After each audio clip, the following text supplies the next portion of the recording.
I had a conversation last night with a gentleman who's a mail carrier, and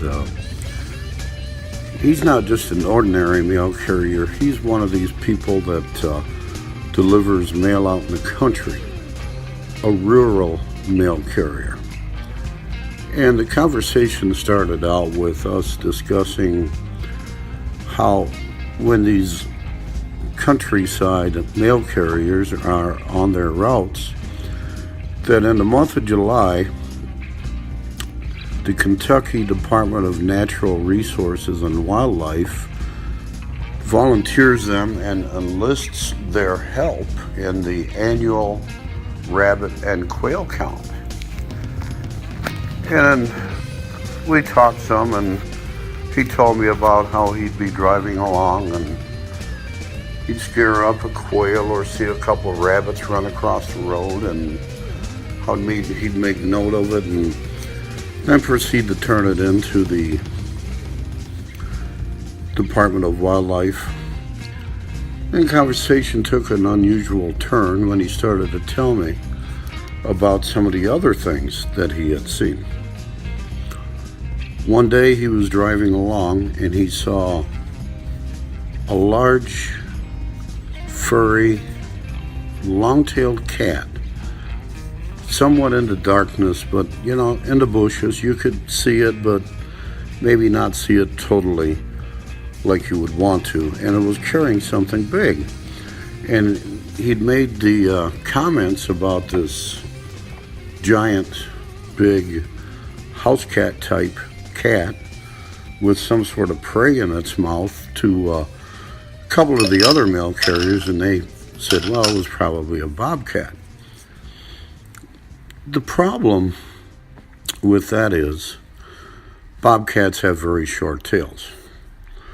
And we both, myself and the mail carrier, were in agreement to that. And his mail route is on the very north end of Warren County, up towards the cave counties and the caves, not too far from Mammoth Cave.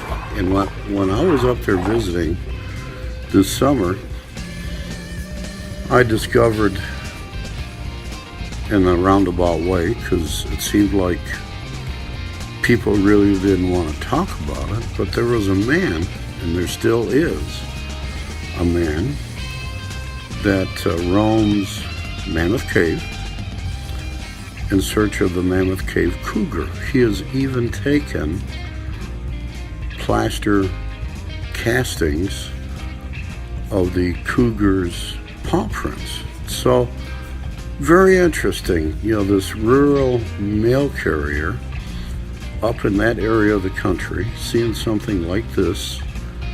And what was even more remarkable, he told me, was that on his route he has several farmers and people that raise goats, sheep, chickens, and cows.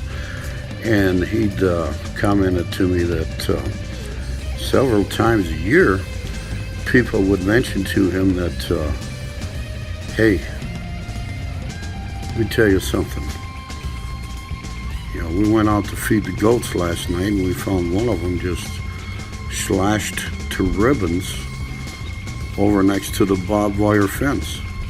Or, we think we're missing a couple chickens, and we're not sure what happened to them.